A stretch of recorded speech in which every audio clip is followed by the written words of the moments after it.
ये देखो, फिर से शुरू हो गई। मैं तो परेशान हो गई हूँ इस लड़की से। क्या हुआ माँ, क्यों इतना गुस्सा कर रही हो? गुस्सा न करूं तो क्या करूं? हाँ, कब से आवाज लगा रही हूँ, लेकिन इन मैडम को एक बार में सुनाई कहाँ देता है। ओहो माँ, आप ही देखो ना, मैंने कितना सुंदर डिजाइन बनाया है। बस इसी में ध्यान लगा था मेरा, शायद इसीलिए आपकी आवाज सुनाई नहीं दी होगी। अच्छा बताओ क्या काम है, मैं ये बाद में पूरा कर लूंगी। कुछ काम नहीं, खाने की थाली कब से लगा कर रखी है। अब महारानी को फुर्सत मिल गई हो तो चलकर खा लो। अच्छा खाना खाना है, अब आप शुरू करो, मैं बस 2 मिनट में आऊं। हाँ हाँ पता है तेरे 2 मिनट। इतना कहकर हिना की माँ सुमित्रा गुस्से में वहां से चली गई और फिर खाने की मेज पर। अरे क्या हो गया, इतने गुस्से में क्यों हो भाग्यवान? अब आप ही समझा लीजिए अपनी लाडली को, मेरी तो एक नहीं सुनती। हाँ तो क्या हो गया, तुम पे ही तो गई है। आपको मजाक सूझ रहा है? यहाँ मेरा दिमाग खराब हो रहा है। सारा दिन बस मेहंदी के डिजाइन बनाती रहती है और कोई काम ही नहीं है इसे। इसका मतलब वो सच में तुम पर ही गई है। तुम्हें भी तो मेहंदी लगाने का बड़ा शौक था ना इस उम्र में? हाँ, पर मैं घर का सारा कामकाज निपटाने के बाद ये सब करती थी। अरे ये तो खाना पीना भी छोड़कर बैठी है। सुमित्रा अपने पति सुरेश से हिना की शिकायतें कर ही रही थी कि तभी हिना वहां आ गई। क्या बनाया माँ? खुशबू तो बड़ी अच्छी आ रही है। मिल गई तुझे फुर्सत? हाँ माँ, देखो ना मेरा आज का डिजाइन। पापा देखिए ना कैसा है। सच में डिजाइन तो वाकई बढ़िया बनाया है लाडो। ये लाडो बोल बोल कर आपने ही इसका दिमाग खराब करके रखा है।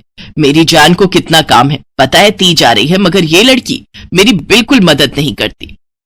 ओहो, आज सिर्फ खरी खोटी ही सुनाओगी या कुछ खाना भी मिलेगा भाग्यवान? सुरेश की बात सुनकर सुमित्रा की हंसी निकल गई और उसे हंसता देख सभी लोग हंसने लगे। हिना अपने माता पिता की अकेली संतान थी। हिना को बचपन से ही मेहंदी के नए नए डिजाइन बनाने का बड़ा शौक था। वो कागज पर रोज कुछ न कुछ नया बनाने की कोशिश करती और फिर उसे अपने या अपनी माँ के हाथों पर लगाती। हिना के कॉलेज की पढ़ाई भी अब पूरी हो गई थी, तो अब उसके लिए रिश्ते आने भी शुरू हो गए थे। अरे सुमित्रा कहाँ हो, जल्दी आओ। क्या हुआ जी? जरा इस फोटो को तो देखो, कैसा है लड़का? दिखने में तो बहुत ही बढ़िया है। हाँ, वो कानपुर वाले फूफा जी है ना, उन्होंने बताया इस लड़के के बारे में। अपनी हिना के लिए कैसा रहेगा? लड़का काम क्या करता है और परिवार में कौन कौन है? फूफा जी बता रहे थे कि कानपुर में इनका अपना कारखाना है, वहां ये अपना दोने पत्तल और डिस्पोजल वगैरह बनाते हैं। ये अच्छा पैसा कमा लेता है, फूफा जी की रिश्तेदारी में है।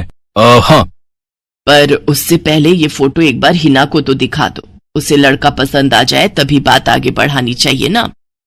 अरे हाँ, ये भी सही कह रही हो। लाडो, ओ लाडो, अरे कहाँ है बिटिया? सुरेश ने फौरन जाकर कमल की फोटो हिना को दिखाई तो हिना को भी कमल पसंद आ गया। उधर कमल को भी हिना पहली ही नजर में भाग गई और इस तरह से कुछ ही दिनों में कमल और हिना की शादी खूब धूमधाम से हो गई। शादी के बाद कमल और हिना अपनी गृहस्थी में बहुत खुश थे। फिर एक शाम। ये क्या लिख रही हो हिना? लिख नहीं रही हूँ, मेहंदी का डिजाइन बना रही हूँ। अच्छा, पर कागज पर क्यों? प्रैक्टिस तो रोज ही करनी होती है ना, तो इसीलिए कागज पर डिजाइन बनाती हूँ। अच्छा, अब जरा दिखाओ तो सही। अरे वाह, ये डिजाइन क्या सच में तुमने बनाया है? हाँ अच्छा है ना, अब मैंने और भी बनाकर रखे हैं, रुकिए मैं भी लेकर आती हूँ। हिना ने अपने बनाए सारे डिजाइन्स कमल को दिखाए जो कमल को बहुत पसंद आए और उसने हिना की खूब तारीफ की। सब कुछ अच्छा चल रहा था और ऐसे ही हंसी खुशी दिन बीत रहे थे, लेकिन फिर एक सुबह। हेलो, क्या हुआ राठी जी, इतनी सुबह सुबह फोन क्यों किया? सर आप जल्दी से आ जाइए, गजब हो गया, अपनी फैक्ट्री में आग लग गई है सर। सब कुछ जल गया सर, कुछ भी नहीं बचा सर, जल्दी आ जाइए आप। फोन पर अपने मैनेजर की बात सुनकर कमल के पैरों तले जमीन खिसक गई। फैक्ट्री पहुंचा तो देखा वाकई फैक्ट्री पूरी तरह से जल रही थी। तभी एक जलती हुई बड़ी सी लकड़ी कमल पर आ गिरी, जिसकी वजह से वो बुरी तरह झुलस गया। उसे फौरन अस्पताल पहुंचाया गया और यहाँ से सब कुछ बदल गया। फैक्ट्री के काम को बढ़ाने के लिए कमल ने हाल ही में कई सारी नई मशीनें लोन पर खरीदी थी। मशीनें तो नहीं बची, लेकिन लोन चुकाने के चक्कर में पहले कमल की गाड़ी बिकी और फिर घर। मजबूर होकर कमल और हिना किराए के मकान में रहने लगे थे।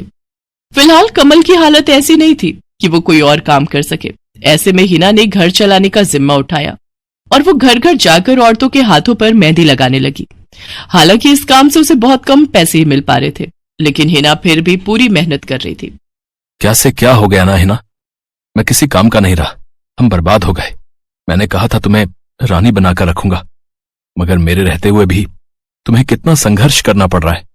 ऐसा क्यों कह रहे हैं आप बिल्कुल चिंता मत कीजिए, देखना धीरे धीरे सब ठीक हो जाएगा। हिना चाहती थी कि वो अपना एक पार्लर खोले, लेकिन फिलहाल ये मुमकिन नहीं था।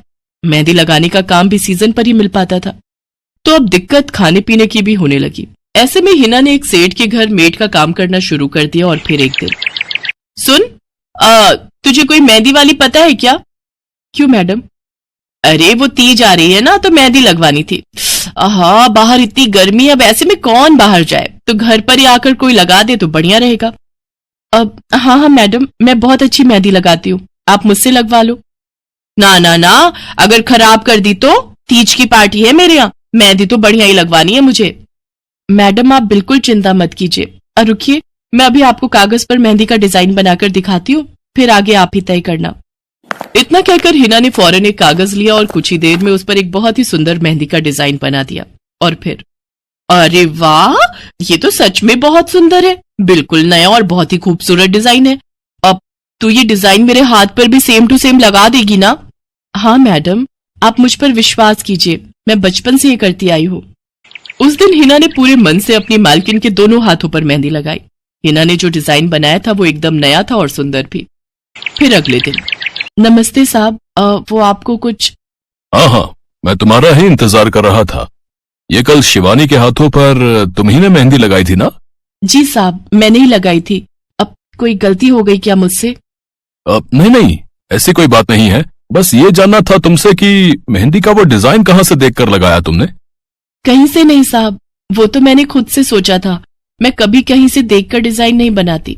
अच्छा, अगर ऐसा है तो जरा ये कागज और जरा इस पर एक मोर की थीम पर बेस्ड एक डिजाइन बनाकर दिखाओ, पर याद रहे डिजाइन बिल्कुल नया होना चाहिए। जी साहब, बस 2 मिनट दीजिए।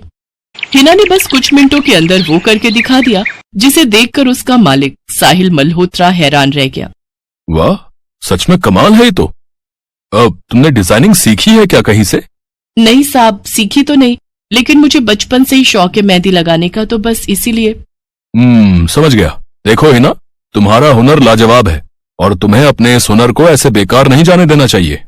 जी मतलब? तुम्हें पता है ना, मेरी फैक्ट्री में लेडीज कपड़ों के लिए कपड़ा बनता है, लेकिन काफी समय से मैं परेशान हूं, क्योंकि सूट साड़ियों वगैरह के लिए मेरे पास नए डिजाइन्स की कमी पड़ गई है। लेकिन अब लगता है ये कमी नहीं रहेगी। बोलो, बतौर डिजाइनर मेरे लिए काम करोगी तुम? जी साहब, बिल्कुल करूंगी। ये हिना के लिए सपने के सच होने जैसा था। अब वो काम वाली बाई से एक डिजाइनर बन गई। वो साहिल की फैक्ट्री में बनने वाले कपड़ों के लिए हर रोज नए नए डिजाइन बनाने लगी, और इसके बाद साहिल के फैक्ट्री में बनने वाले कपड़े की डिमांड काफी बढ़ गई, और इसके चलते हिना को भी उसके काम की बढ़िया सैलरी मिलने लगी। हिना अब अपनी कमाई से न सिर्फ अपना घर खर्च चलाने लगी, बल्कि उसने शहर के बढ़िया डॉक्टर से कमल का इलाज भी कराया, जिससे कमल बहुत जल्दी ठीक हो गया और उसने भी काम करना शुरू कर दिया। पर इस सब में पूरा 1 साल बीत गया और एक बार फिर से तीज का त्योहार आया। देखिए तो कैसी लग रही हूं मैं? बिल्कुल चांद जैसी लग रही हो। हिना ने नई हरे रंग की साड़ी पहनी हुई थी, जो उसने खुद डिजाइन की थी, और वाकई वो उसमें बहुत ही सुंदर लग रही थी। हिना, तुम सच में बहुत बहादुर हो। मैं तो उस हादसे के बाद उठकर खड़ा ही नहीं हो पाता, लेकिन तुमने सब कुछ ठीक कर दिया। तीज का ये त्योहार ही इसलिए है जी, मैं आपको कभी कुछ नहीं होने दूंगी।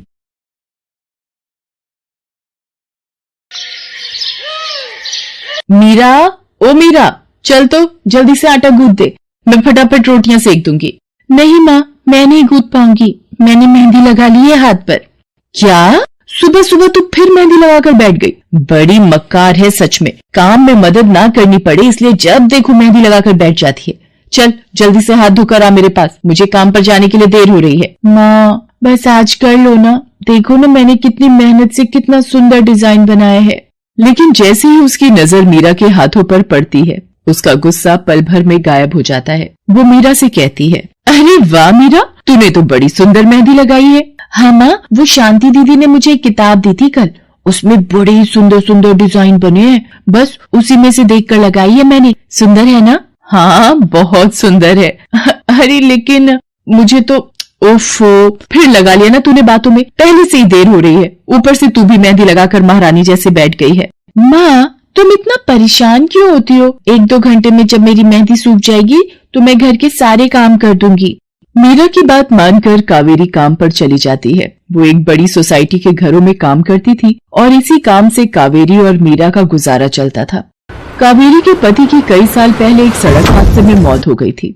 तब से कावेरी पर ही सारी जिम्मेदारी थी। मीरा भी घर के कामों में उसका पूरा हाथ बटाती थी। मीरा को मेहंदी लगाना बहुत पसंद था। उसने अपने घर के पीछे मेहंदी के कई सारे पौधे लगा रखे थे, जिनका वो बहुत ख्याल रखती थी। वो अपने हाथों से मेहंदी के पत्तों को पीसकर अपने हाथों में लगाने के लिए तैयार करती थी। फिर एक दिन, मीरा, हमें इस जगह पर थोड़ी मोड़ी खेती कर लेनी चाहिए। ये मेहंदी के पौधों से कुछ कमाई थोड़ी ही हो रही है, खेती कर लेंगे तो कुछ पैसे ही बन जाएंगे। नहीं माँ, मेरे मेहंदी के पौधों को हाथ भी मत लगाना। बाजार से मेहंदी खरीदने के तो पैसे हैं नहीं हमारे पास, अब इन्हें तो रहने दो। ये कहते हुए मीरा की आंखों में आंसू थे। कावेरी उसके सिर पर हाथ रखते हुए कहती है, मीरा, मैं जानती हूँ तुझे मेहंदी लगाना बहुत अच्छा लगता है, लेकिन बेटा अपनी हालत तो तुझे पता ही है ना, मैं कितनी मुश्किल से। माँ, सब समझती हूँ मैं, जाओ कर लो जो करना है। इतना कहकर मीरा रोते हुए वहाँ से चली जाती है। कावेरी को उसके लिए बुरा लग रहा था। वो मीरा की मेहंदी के पौधों को कुछ नहीं करती। ऐसे ही कई दिन गुजर जाते हैं। ज्यादा काम करने की वजह से कावेरी की तबीयत खराब रहने लगी। वो बहुत जल्दी जल्दी बीमार पड़ने लगी। तो मीरा ने उससे कहा, माँ, तुम रहने दो, तुम्हें बुखार है, रात भर सोई नहीं हो, मैं चली जाती हूँ काम पर। नहीं मीरा, तू कैसे? ना, नहीं, मैं ठीक हूँ, मैं जाती हूँ। कावेरी जैसे ही उठकर चलने की कोशिश करती है, अचानक उसे चक्कर आ जाता है। मीरा उसे सहारा देकर बिस्तर पर लिटा देती है और उससे कहती है, बस माँ, अब तुम आराम करोगी और काम पर अब से मैं जाऊंगी। कावेरी घर पर रहकर आराम तो कर रही थी, लेकिन वास्तव में उसे अच्छे इलाज की भी जरूरत थी, जिसके लिए पैसे थे नहीं। दूसरी तरफ अब हर रोज मीरा काम पर जाती और लौटकर घर के भी सारे काम उसे ही करने पड़ते थे। इस सब में उसे मेहंदी लगाने का बिल्कुल भी वक्त नहीं मिल पाता था। मीरा, कितने दिन हो गए तूने मेहंदी नहीं लगाई? हाँ माँ, बस मन नहीं कर रहा। अच्छा, मेहंदी लगाने का तेरा मन नहीं? मैं सब जानती हूँ। मैंने बिस्तर पकड़ लिया है और मेरी फूल सी बच्ची पर सारे काम पड़ गए हैं। अब बस बहुत हो गया आराम। मीरा, जा, तू जाकर मेहंदी लगा ले, आज मैं जाऊंगी काम पर। नहीं माँ, तुम कहीं नहीं जाओगी, मैं कर लूंगी सब। और मैं सच बोल रही हूँ, मैं बड़ी हो गई हूँ, ये मेहंदी का मुझे शौक नहीं। इतना कहकर मीरा काम पर जाने के लिए घर से निकल जाती है। कावेरी की आंखों में आंसू आ जाते हैं। मीरा सोसाइटी के कई घरों में काम करती थी। उन्हीं में से एक घर आरती का भी था। उसके घर पर तीज का त्योहार बड़े धूमधाम से मनाया जाता था। तीज की तैयारियों में मीरा भी मदद कर रही थी। इसी बीच, अरे ऐसे कैसे? मैंने सारे रिश्तेदारों को बुला लिया है, मेरी सारी फ्रेंड्स भी आने वाली हैं। मैं क्या कहूँगी उन्हें? फोन पर काफी देर बहस करने के बाद आरती फोन रख देती है। उन्हें उदास देखकर मीरा उससे पूछती है, क्या हुआ मैडम जी, आप कुछ परेशान लग रहे हो? हाँ मीरा, बड़ी मुसीबत हो गई। कल तीज का फंक्शन है, मैंने सबको मेहंदी लगवाने के लिए यहीं बुला लिया है और आखिरी मौके पर ये पार्लर वाली धोखा दे गई। कह रही है कल नहीं आ पाएगी। अब क्या होगा? इतनी जल्दी कौन तैयार होगा सबको मेहंदी लगाने के लिए? मैडम जी, वैसे मैं भी ठीक ठाक मेहंदी लगा लेती हूँ। अरे हाँ, कावेरी ने मुझे बताया तो था एक बार कि तुझे मेहंदी लगाने का बहुत शौक है। वैसे मुझे तो कोई परेशानी नहीं है, तू देख ले बेटा, बहुत सारे हाथ लगाने होंगे और मेहंदी बढ़िया लगनी चाहिए सबके। आप बिल्कुल चिंता मत करिए मैडम जी, मैं सब अच्छे से करूँगी। बहुत दिनों बाद मीरा के चेहरे पर खुशी थी। उसने घर पहुंचते ही मेहंदी के खूब सारे पत्ते तोड़कर पत्थर पर पीसना शुरू कर दिया। ये देखकर कावेरी ने मीरा से कहा, अरे मीरा, शाम हो गई है, अब मेहंदी मत लगा, मौसम भी ठंडा है बेटा।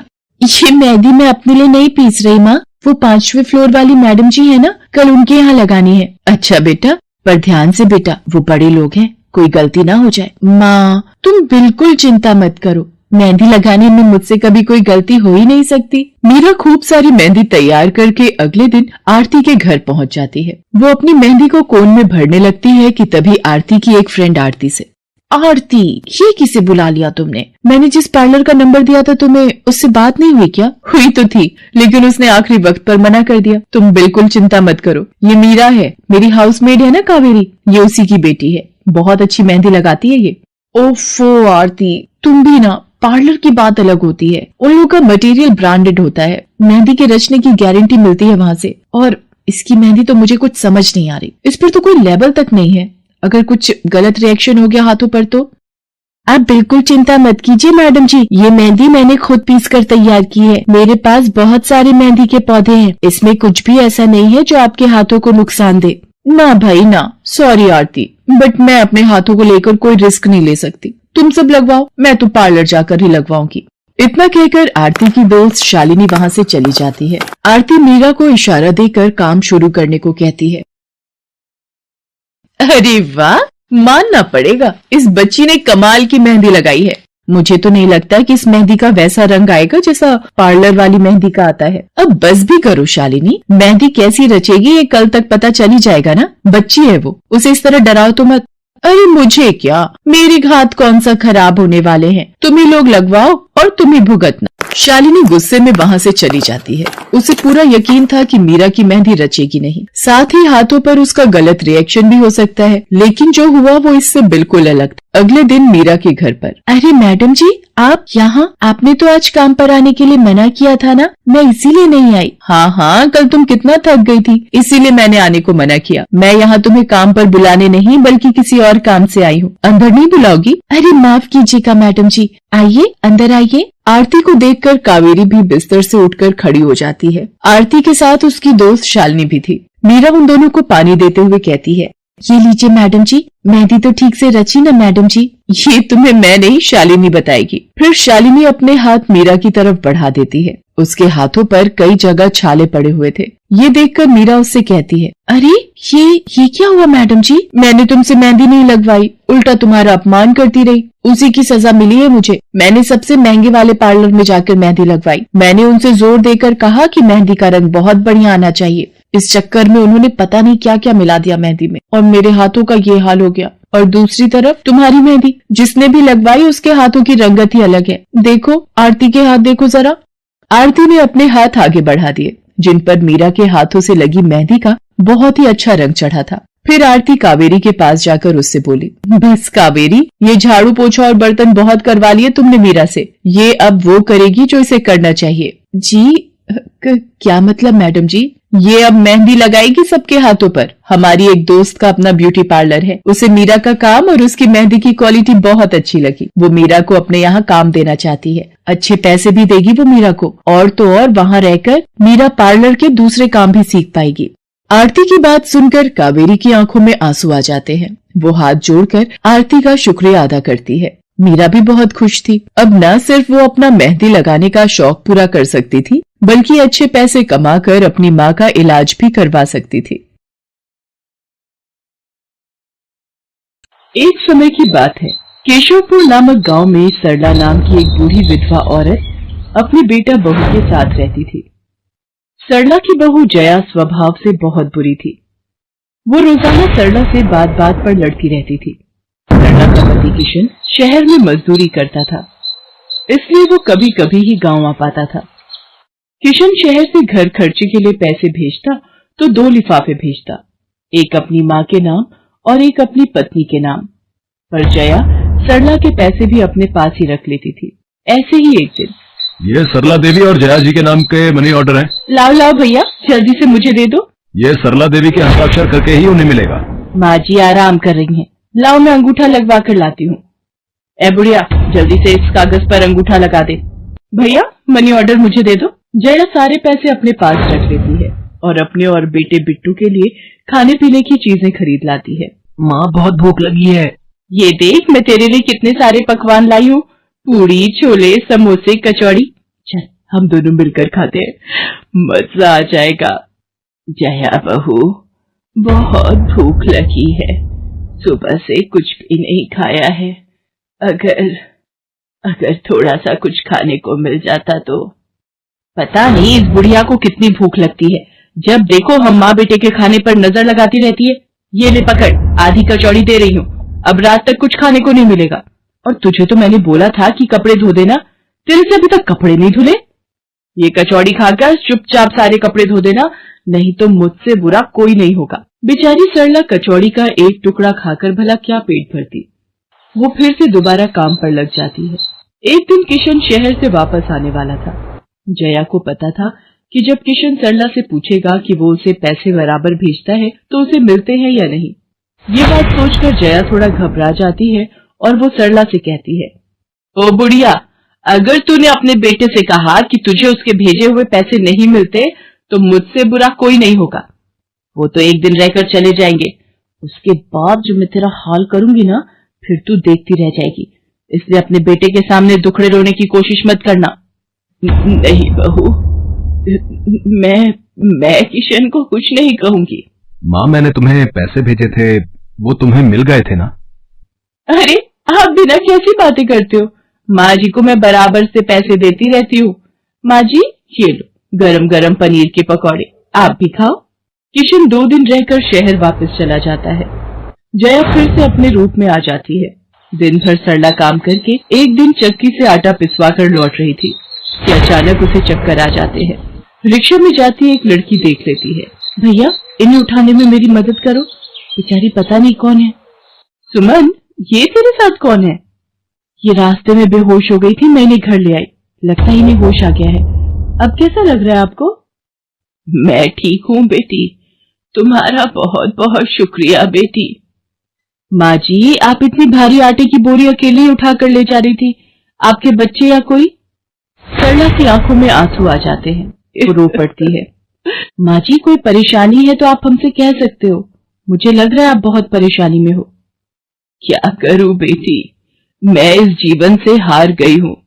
सरला के दुख का घड़ा फूट जाता है और वो सारा दुख सुमन और बाकी लड़कियों को बताती है। अब इस संसार में जीने की कोई इच्छा नहीं है मेरी। माँ जी, ऐसा मत सोचिए, आप जीवन से यूं निराश मत होइए। अब आप अपनी बहू के पास वापस मत जाना, आप यहाँ हमारे साथ रहो। बेटी, तुम बहुत अच्छी हो, भगवान तुम्हारा भला करे। तुम लोग यहाँ गांव में रहती हो क्या? जी माँ जी, हम मेहंदी वाली हैं। हम लोग मेहंदी लगाने का काम करती हैं और आसपास के गांव और शहरों में मेहंदी लगाने जाती हैं। क्या मैं भी ये काम सीख सकती हूँ? क्यों नहीं, बिल्कुल, और ये तो बहुत अच्छी बात है। हमारे ग्रुप में आप भी जुड़ जाओगे, मैं आपको मेहंदी लगाना सिखाऊंगी। सरला अब उन लड़कियों के साथ ही रहने लगी और कुछ ही समय में वो बहुत अच्छी मेहंदी लगाना सीख गई। उधर जया सरला के कुछ दिन तक वापस न आने से घबरा जाती है। ये बुढ़िया इतने दिनों से कहाँ गायब है, मुझे तो कोई खोज खबर नहीं है।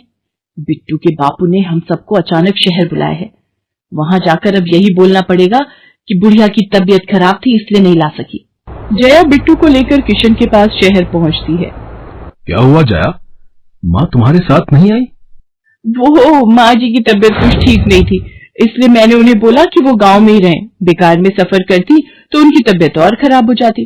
पर तुमने मुझे अचानक क्यों शहर क्यों बुला लिया? अरे वो हमारे सेठ जी की लड़की की शादी है, इसलिए उन्होंने बोला कि कोई ऊपर के कामों के लिए मिल जाए।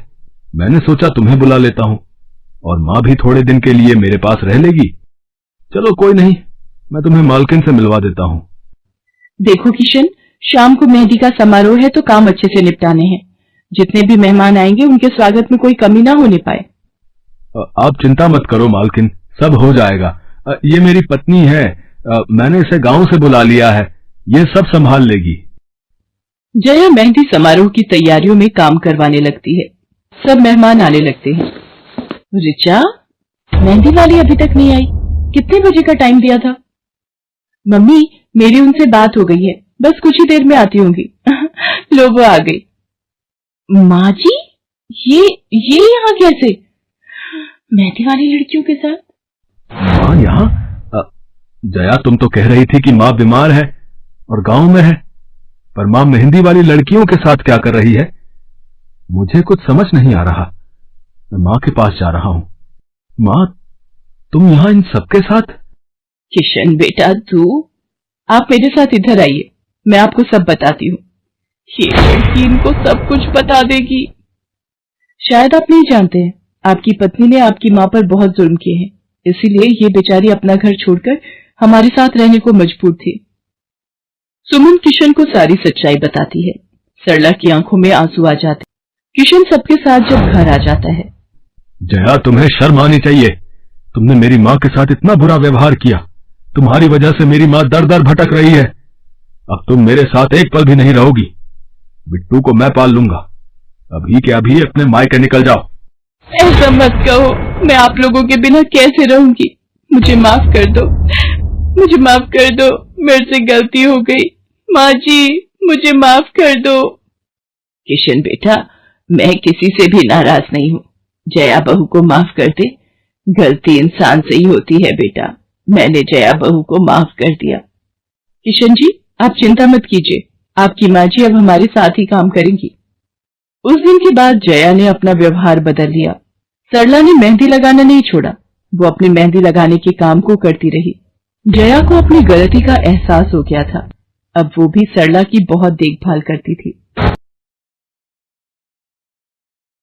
संध्या की बुआ, जो कि दिल्ली में रहती थी, वो उसके लिए एक अच्छे घर का रिश्ता लेकर आई थी। देखो भैया, मेरी इतनी जान पहचान तो नहीं है लड़के वालों से, पर इतना जानती हूँ, अड़ोस पड़ोस में कहीं पूछोगे तो लोग अच्छा घर ही बताएंगे। ठीक है सुमन, अगर तुम कहती हो तो लड़के वालों को एक बार बुला लेते हैं। अब संध्या भी लड़के को देख लेगी। संध्या की बुआ लड़के वालों से अपने तरीके से बात कर लेती है और कुछ दिनों बाद संध्या की शादी विपुल नाम के लड़के से हो जाती है। पता नहीं इस काम वाली को छुट्टी लेकर गांव अभी जाना था। उसे पता था शादी वाला घर है, नई नवेली दुल्हन आएगी तो घर में 100 काम होंगे, फिर भी बिना बताए गांव निकल गई। अब मैं दूसरी काम वाली इतनी जल्दी कहाँ से ढूंढूंगी। राजेश्वरी, एक प्याली चाय दे दो तो बड़ी मेहरबानी होगी। सुबह से एक प्याली चाय भी नहीं मिली है। तुम्हें तो जब देखो चाय पीने की पड़ी रहती है। पता भी है एक बर्तन नहीं है धुला हुआ जिसमें तुम्हारी चाय बना दूं।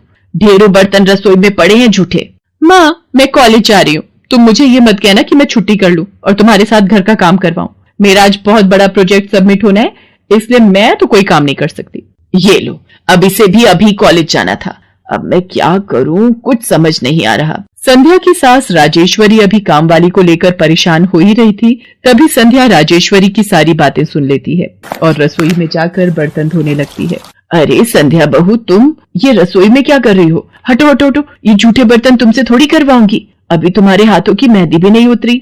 माँ जी, आप परेशान मत हो, मैं थोड़ी देर में ही सारा काम निपटा दूंगी। आप अकेले इतना काम नहीं कर पाओगे। ठीक है, अगर तुम कहती हो तो मैं कोई और काम कर लेती हूँ। माँ, पड़ोस में किसी से पता करो, शायद कोई और काम वाली मिल जाए। मैंने पूछा था, पर अभी किसी भी काम वाली के पास समय नहीं है। पुलकित काम पर चला जाता है। संध्या सारे घर का काम करती है। अब तो रोजाना ही ऐसा होने लगा। काम वाली तो थी नहीं। संध्या की ननद पूजा सुबह होते ही कॉलेज निकल जाती और सास पैरों में दर्द के बहाने बिस्तर पर आराम करती। संध्या तो मानो घर के कामों में ही उलझ गई। एक शाम, माँ, तुम बिल्कुल सही बहू ढूंढ कर लाई हो। बेचारी गरीब घर की है, इसलिए चुपचाप संस्कारी बहू की तरह घर के काम कर लेती है। अगर कोई पैसे वाले घर की लड़की बहू बनाकर ले आती तो वो पूरे घर को अपने इशारों पर नचाती और तुम और मैं बस बर्तन घिसते रह जाते। तभी तो मैंने इसकी बुआ को शादी के लिए हाँ कह दिया था। मुझे पता है ये गरीब घर की लड़कियां बड़ी सीधी सादी बहुएं साबित होती हैं। अब काम वाली गांव भाग गई। सोच ये ना होती तो कौन काम करता। राजेश्वरी, तुम दोनों माँ बेटी को तो संध्या बहू का शुक्रगुजार होना चाहिए। बेचारी ने आते से ही पूरा घर संभाल लिया। ऐसे ही दिन बीत रहे थे। संध्या सभी घर वालों की देखभाल का पूरा ध्यान रखती थी। एक दिन, क्या हुआ पुलकित बेटा, तुम इतने परेशान क्यों हो? और आज तुम ऑफिस भी नहीं गए? पापा, मेरी नौकरी छूट गई है। कंपनी घाटे में चल रही थी, इसलिए उन्होंने मेरे जैसे बहुत से वर्कर्स को अचानक निकाल दिया। दिमाग खराब हो रहा है, गाड़ी की किश्त भरनी है, घर का लोन भी पूरा नहीं हुआ है। घर का खर्चा अब सब कुछ कैसे होगा, कुछ समझ में नहीं आ रहा है। पुलकित बेटा, चिंता मत कर, अब कोई ना कोई रास्ता निकल आएगा। ज्यादा होगा तो कुछ दिनों के लिए मैं कोई काम कर लूंगा। पापा, मेरे होते हुए आप काम नहीं करोगे, मैं कुछ सोचता हूँ। पुलकित दूसरी नौकरी को लेकर परेशान था। उसे कोई काम नहीं मिल रहा था। घर में पैसों की तंगी भी शुरू हो गई। पुलकित ने अपनी गाड़ी बेच दी। घर के लोन को लेकर वो परेशान था। 15,000 रुपए की किश्त उसे भरनी थी। तभी, भैया, मेरे कॉलेज की फीस इस बार बहुत लेट हो गई है। मेरा आखिरी साल है। अगले महीने की 5 तारीख तक 12,000 रुपए फीस के भरने हैं। मैं कुछ इंतजाम करता हूँ। ऐसे खाली हाथ पर हाथ रखकर मैं नहीं बैठ सकती। मुझे कुछ सोचना होगा। पता नहीं, हो सकता है किरण ने बात कर ली होगी। पूछती हूँ। हेलो किरण, मैं संध्या बोल रही हूँ। तूने बात की फिर? पार्लर में जगह खाली है क्या? हाँ, मैंने बात कर ली है। 12,000 रुपए महीना देंगी रविता मैम। बोल, तू हाँ बोलती है तो मैं बात कर लेती हूँ। ठीक है, तू हाँ बोल दे, कम से कम कुछ तो पैसे आ जाएंगे। संध्या पुलकित से पार्लर में मेहंदी लगाने की नौकरी की बात करती है। पहले तो वो मना करता है, पर संध्या उसे समझाती है। पुलकित, मैं जानती हूँ आप परेशानी के दौर से गुजर रहे हो। मैंने आपसे शादी के बाद हर सुख दुख में साथ निभाने का वादा किया था और आप परेशान मत हो, मैं घर और बाहर दोनों का काम एक साथ संभाल लूंगी। ठीक है संध्या, तुम कल से पार्लर में नौकरी के लिए जा सकती हो। अगले दिन से संध्या सारे घर के काम के साथ साथ पार्लर भी जाती और वहां पर पूरा दिन मेहंदी लगाने का काम करती और शाम के वक्त घर आती। संध्या बहुत मेहनत कर रही थी ताकि वो अपने परिवार की मदद कर सके। संध्या बहुत सुंदर मेहंदी लगाती थी। ये बात उसकी सास को तब पता चली जब उसने पार्लर में काम करना शुरू किया। संध्या को पार्लर में काम करते हुए 1 महीना बीत चुका था। पार्लर की मालकिन रविता भी संध्या की मेहंदी लगाने के काम को देखकर बहुत खुश थी। संध्या, तुम सचमुच बहुत मेहनती हो। पिछले 1 महीने में बहुत से क्लाइंट तुम्हारी तारीफ कर रहे हैं और अपनी फैमिली फ्रेंड्स की शादी या सगाई फंक्शन के लिए तुम्हें ही मेहंदी के लिए बुक करना चाहते हैं। और हाँ, ये तुम्हारी सैलरी 12,000 रुपए। बाकी ये तुमने ओवर टाइम भी शादी के सीजन में बहुत किया है, उसके 6,000 रुपए अलग से दे रही हूँ। थैंक यू मैम, आपने मेरे काम की इतनी तारीफ की। मैं तो बस भगवान की कृपा से मेहनत से करती हूँ। संध्या घर आ जाती है और 12,000 रुपए पूजा के हाथ में रखती है। पूजा, ये तुम्हारी कॉलेज की फीस के पैसे, तुम कल ही अपनी फीस जमा कर देना।